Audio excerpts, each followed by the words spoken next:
Puan Yeo Bin, Minister of Energy, Science, Technology, Environment and Climate Change, Cabinet Ministers, High Commissioners and Ambassadors, distinguished guests, ladies and gentlemen.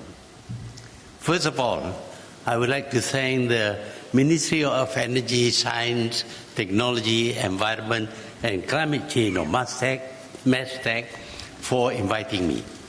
It is indeed a pleasure to be here this morning, and welcome to all delegates to the 10th edition of the International Green Tech and Eco Products Exhibition and Conference Malaysia, IGEM. Thank you for being with us at this event, as we are at a critical juncture in human history when our voices and actions are needed most to address the very real issue of climate change. The thousands gathered here this morning and an estimated total of 35,000 visitors for IGEM 2019 are clear indication that apart from concerns in the preservation of the environment, there is a huge interest in the creation of a new frontier of growth for the nation and the region involving green businesses and green jobs. And in taking the path towards sustainable development, we need to ensure a clear balance of these three pillars: the economic growth, a resilient environment, and the well-being of society. Ladies and gentlemen, I would also like to commend Minister Yeo for making a bold decision in increasing the target of renewable energy in electricity generation mix to 20% by 2025, as promised in the Pakatan Harapan Manifesto. I am also pleased to see new policy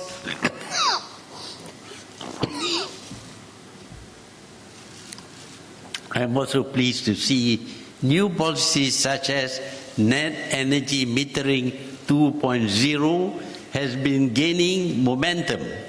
And for the first time in the history of Malaysia, in the current large-scale solar bidding exercise, we see the generation cost of solar power to be below the average cost of gas-generated power.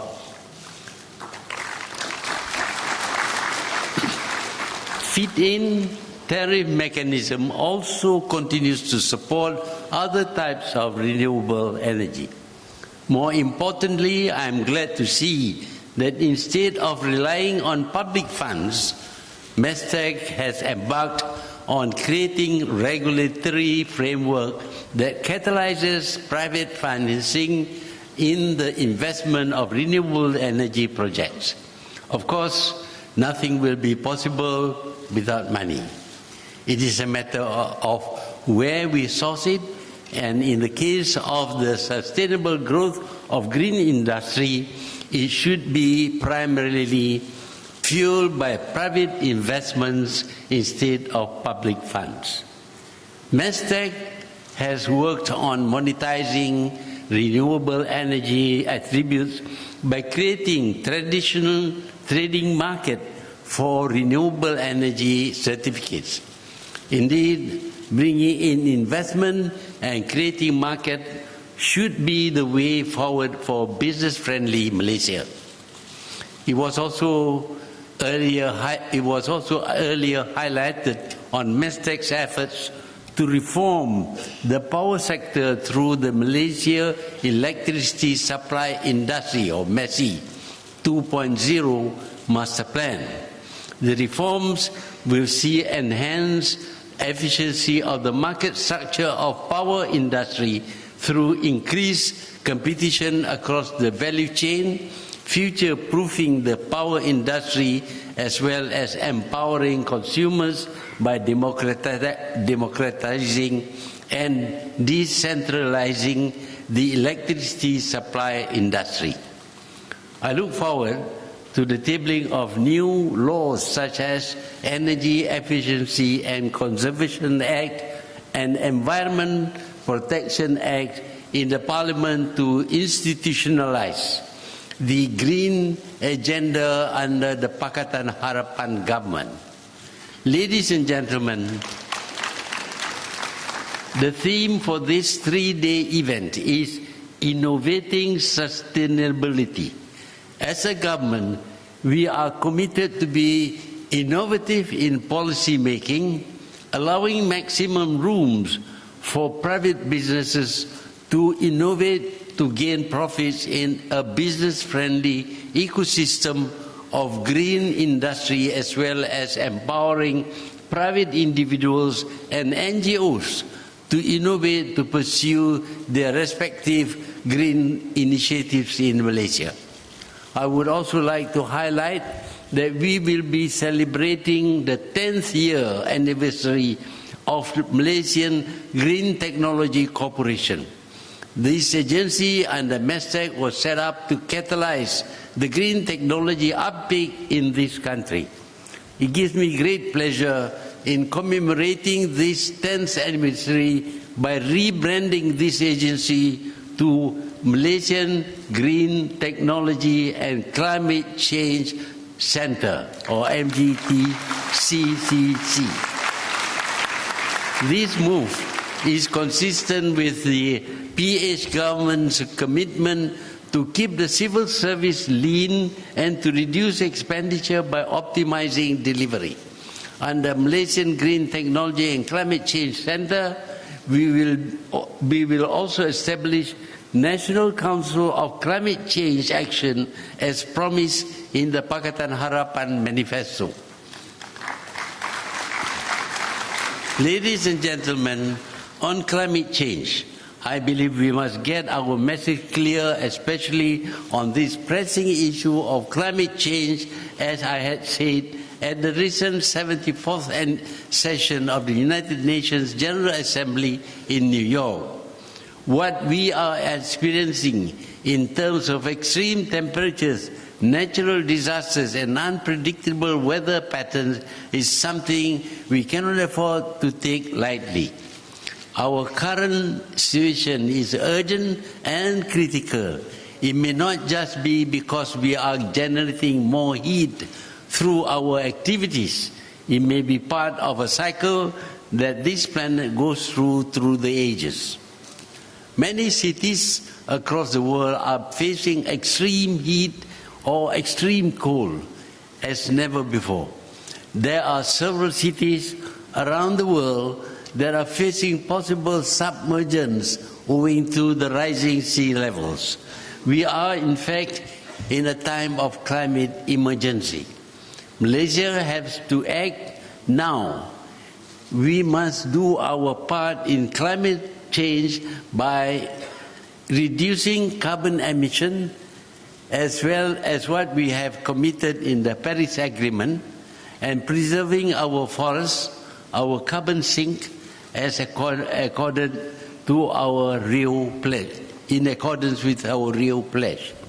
It is important that we gear the country to be climate change resilient and ready to face the impact of climate change, such as rising sea level, disruption to food chain, health care, and others.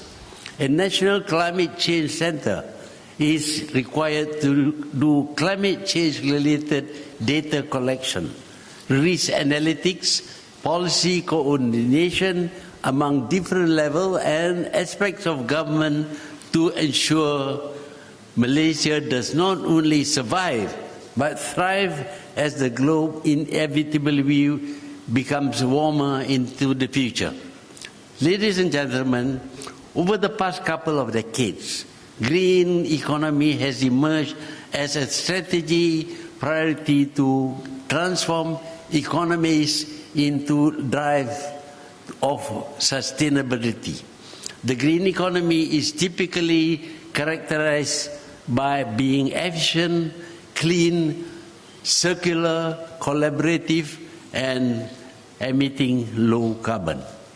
In addition, the UN Environment Programme, or UNEP, launched a program of global research and country-level assistance, called the Green Economy Initiative, or GEI. It was designed to steer us policymakers to support environmental investments.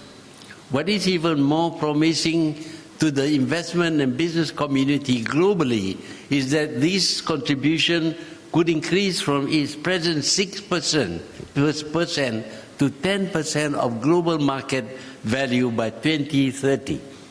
The study found approximately 3,000 globally listed companies with exposure to the green economy.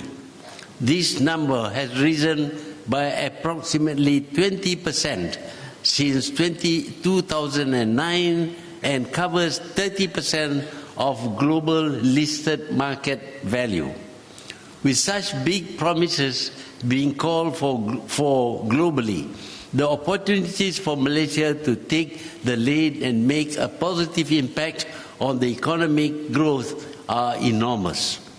Ladies and gentlemen, on Malaysia's side, we express our commitment, along with 193 other countries, to support and implement the 2030 Agenda and Sustainable Development Goals at the United Nations General Assembly in New York. The Sustainable Development Goals, or SDG, officially known as Transforming Our World, the 2030 Agenda for Sustainable Development, sets out an ambitious plan of action for the people, the planet, prosperity, peace, and partnership with the objective of leaving no one behind. Malaysia will continue with the periodic voluntary national review report as a testimony to our continued commitment to achieve the 2030 Agenda and the Sustainable Development Goals. In turn, this will help to ensure that no one is left behind and every Malaysian has an equitable share in the prosperity and wealth of this nation, in line with our philosophy of shared prosperity. On the environmental conservation side, Malaysia has introduced numerous policies and measures such as the National Climate Change Policy, National Policy on Biological Diversity, National Green Technology Master Plan, and many more to ensure we grow in a sustainable manner. As a long-standing proponent of balancing environmental conservation, technology innovation and economic prosperity, Malaysia's progress has been underpinned by a dynamic, innovative ecosystem and affirmative institutional support. I am pleased to share that Malaysia was ranked 35th out of 128 countries in INSEAD's Global Innovation Index 2016 and recognized as Innovation Achiever for 2011-2014. Encouraged by these, the country has further ramped up developing an innovative ecosystem to support new startups, scale up enterprises, and attract investments. To garner greater inclusivity, we have promoted innovation at the grassroots level using a bottom-up approach to cater to local demands for sustainable ideas, products, and services. Ladies and gentlemen, as 2020 approaches, Malaysia is committed to implementing these strategic long-term approaches and rising with the sustainability wave. For a start, we will be hosting the Asia-Pacific Economic Cooperation Leaders Summit, APEC 2020, with initiatives starting next month onwards. This will be the second time we are hosting the APEC summit here, decades after the first one that we hosted in 1998. APEC has undeniably played one of the most influential roles for Malaysia, where it started liberalizing to initiate free trade and investments. I am pleased to share that we will be showcasing our country to the world through the Visit Truly Asia Malaysia 2020, a landmark campaign led by the Ministry of Tourism and is targeted to bring in 30 million international tourists and over 100 billion Malaysian ringgit inbound revenue. As we step out and reach out to the world, 2020 will also mark the 50th year of our participation in World Expos. Right from the time we participated at Osaka in 1970, showing what we have progressively achieved and what we have to offer to the world, it has been tremendously eye-opening as we expose ourselves to the best of what each country has to offer in terms of innovations and inventions. Malaysian companies, businesses, and individuals are encouraged to participate in full force at the upcoming Expo 2020 Dubai, led by Mestec, and help the Malaysian Pavilion achieve its purpose of energizing sustainability across all sectors.